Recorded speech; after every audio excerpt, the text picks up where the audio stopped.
नमस्ते दोस्तों, स्वागत है आपका हमारे चैनल पर। आज हम देखेंगे एक ऐसी कहानी कैसे एक माइकल नाम का लड़का अपने भाई को जेल से छुड़ाने के लिए खुद पुलिस के हाथों बैंक की रॉबरी के लिए अरेस्ट होकर जेल में चला जाता है। कैसे अपने भाई को जेल से छुड़ाता है। इससे पहले स्टोरी यदि अच्छी लगे तो चैनल को लाइक और सब्सक्राइब जरूर करें। कहानी की शुरुआत में हम माइकल नाम के एक आदमी को देखते हैं जो अपनी बॉडी पर टैटू बनवा रहा था। असल में वो टैटू नहीं था बल्कि एक जेल का नक्शा था जिसको उसने अपनी बॉडी पर बनवा रहा था। टैटू कंप्लीट होने के बाद माइकल अपने घर जाता है। तब हम देखते हैं कि उसने अपने घर की खिड़की पर कुछ न्यूज़पेपर की कटिंग और फोटोज लगाई हुई थी। देखने से लग रहा था कि माइकल कुछ प्लान कर रहा है।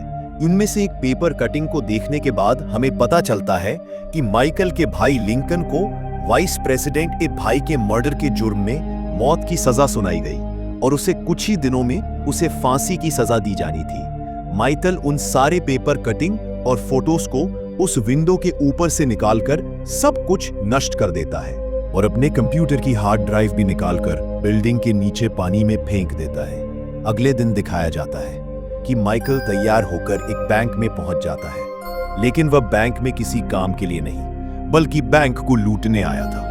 वो बैंक में गन निकालकर हवा में फायरिंग करके कैशियर से पैसे मांगने लगा, परंतु कैशियर उसको कहती कि बैंक मैनेजर खाना खाने रेस्टोरेंट में गया हुआ है। कैशियर कहती है कि लॉकर की चाबी उनके पास है, लेकिन माइकल को देखकर लग रहा था कि उसे रॉबरी करके भागने की कोई जल्दी नहीं है। थोड़ी देर में पुलिस भी वहां पहुंच गई और माइकल को गिरफ्तार कर लिया गया। माइकल चाहता तो आराम से भाग सकता था, लेकिन उसने ऐसा नहीं किया। अगले सीन में हम माइकल को सीधा कोर्ट में देखते हैं, जहां उसकी लॉयर वेरोनिका, जो उसके भाई लिंकन की गर्लफ्रेंड है, वो माइकल का केस लड़ रही थी। लेकिन माइकल ने कोर्ट में अपना गुनाह कबूल कर लिया, जिसके बाद जज ने उसे 5 साल की सजा सुनाई और फिर उसे फॉक्स रिवर स्टेट जेल में ट्रांसफर कर दिया गया, जहां उसका भाई लिंकन भी कैद है। तब वेरोनिका कहती है, माइकल, ये सब तुम क्यों कर रहे हो? तुम एक बार इस जेल में चले गए तो तुम्हारी पूरी लाइफ बर्बाद हो जाएगी। मैं ये भी जानती हूँ कि तुम ये सब अपने भाई लिंकन के लिए कर रहे हो। उनकी बात खत्म होने के बाद हमें उस जेल को दिखाया जाता है। वहाँ सबसे पहले माइकल को बेलिक नाम का एक गार्ड ऑफिसर मिला जो बहुत ही ज्यादा खराब इंसान है। जेल में जाने के बाद आम कैदियों की तरह बेलिक माइकल से उसकी बीमारियों के बारे में पूछता है। तब हमें पता चला कि माइकल को टाइप 1 डायबिटीज है।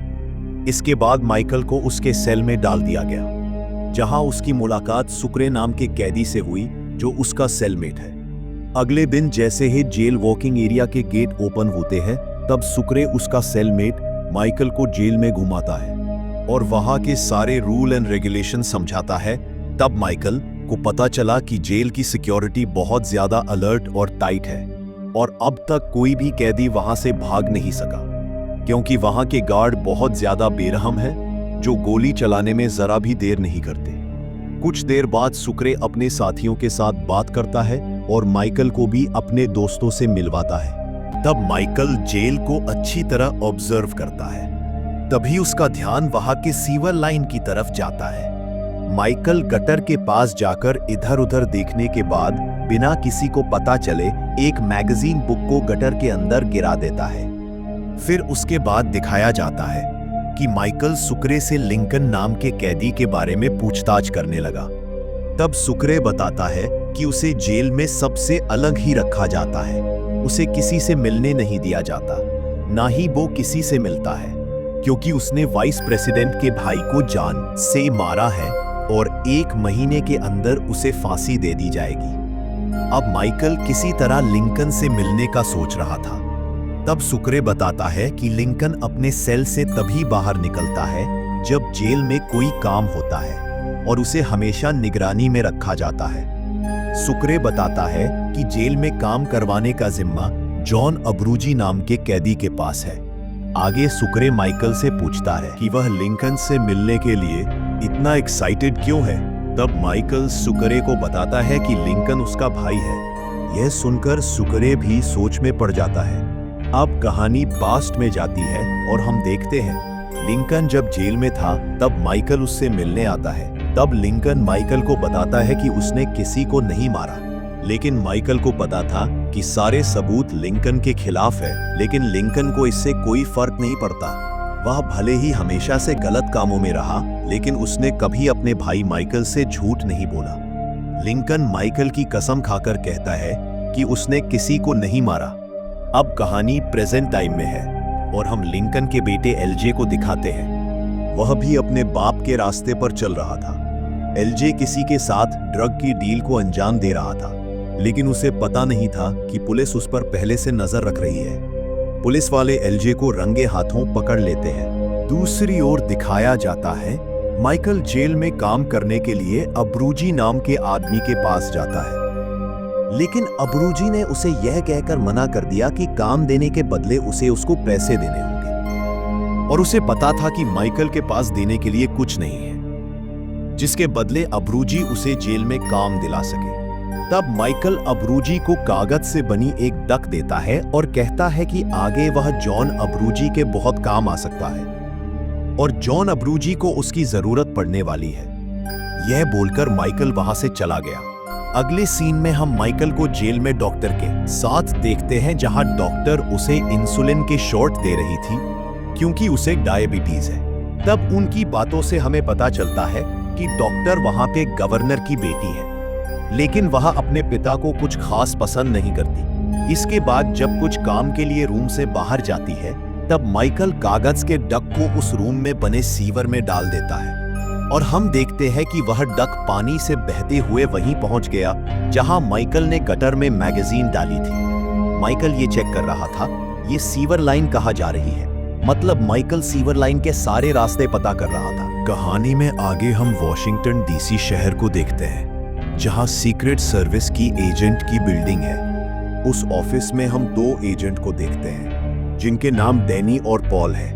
डैनी पॉल को बताता है कि चर्च का बिशप उनकी बात नहीं मान रहा और वह लिंकन के केस की डीप स्टडी करना चाहता है, जिससे उसकी मौत की सजा कैंसिल हो जाए। उनकी बातों से हमें यह भी लग रहा था कि वह लोग लिंकन को जल्दी से जल्दी फांसी देना चाहते हैं और इसमें भ्रष्ट नेता भी शामिल है।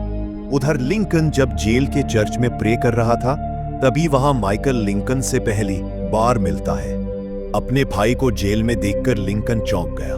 तब माइकल बताता है कि वह अपने भाई को जेल से बाहर निकालने आया है।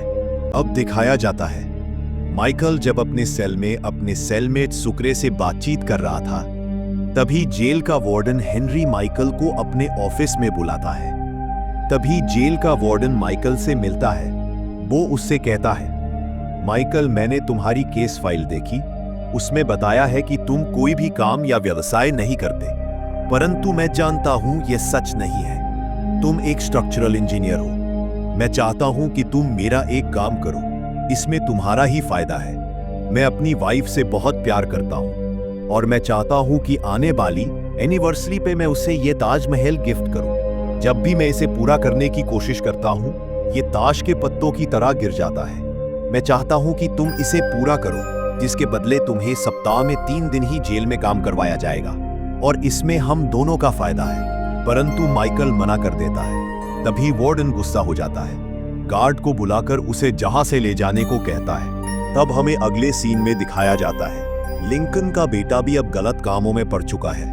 उसकी मदर उसको इन कामों को न करने के लिए कह रही थी। वो कहती कि लास्ट टाइम तुम्हारे सेमेस्टर में ए ग्रेड आते थे, तुम इन सब कामों में क्यों फंस गए हो? नहीं तो किसी टाइम तुम भी अपने बाप की तरह जेल में जाओगे। अगले दिन वेरोनिका माइकल से मिलने आती है और बताती है कि लिंकन को जेल से भगाना लगभग नामुमकिन है। तो वेरोनिका माइकल को जेल से छुड़ाने के लिए कोर्ट में एप्लीकेशन देने की बात कर रही थी। तब माइकल कहता है कि वह अपने भाई को मरते हुए नहीं देख सकता।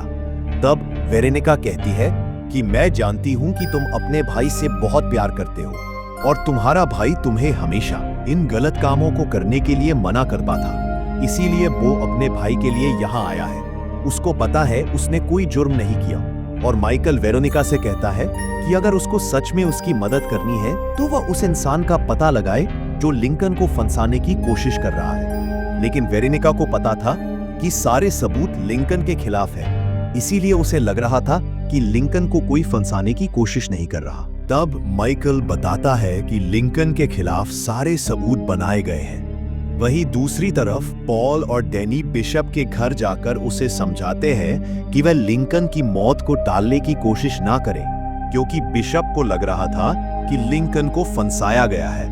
इसीलिए वह गवर्नर से बात करके लिंकन की मौत की तारीख आगे बढ़ाने का सोच रहा था। इसीलिए पॉल और डैनी उसे ऐसा करने से मना करते हैं, लेकिन बिशप उनकी बात नहीं मानता। इसीलिए पॉल और डैनी वहां से निकल गए। उधर जेल में जॉन अब्रूजी फोन पर एक आदमी से बात करता है। तब वह आदमी बताता है कि उसे किसी ने एक लेटर भेजा है जिसमें लिखा है कि फिबोनाची जिंदा है और साथ में फिबोनाची की एक फोटो भी है।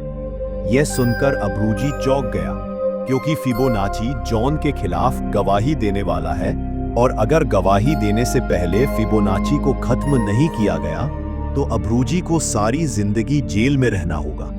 जॉन अब्रूजी अपने आदमी से उस लेटर के बारे में पूछता है जो उसे किसी ने भेजा था। तब वह आदमी बताता है कि लेटर पर भेजने वाले का कोई नाम या पता नहीं है, लेकिन लेटर के साथ उसे कागज से बनी एक डक भी मिली है। यह सुनते ही जॉन समझ गया कि वह लेटर माइकल ने ही उस आदमी को भेजा है।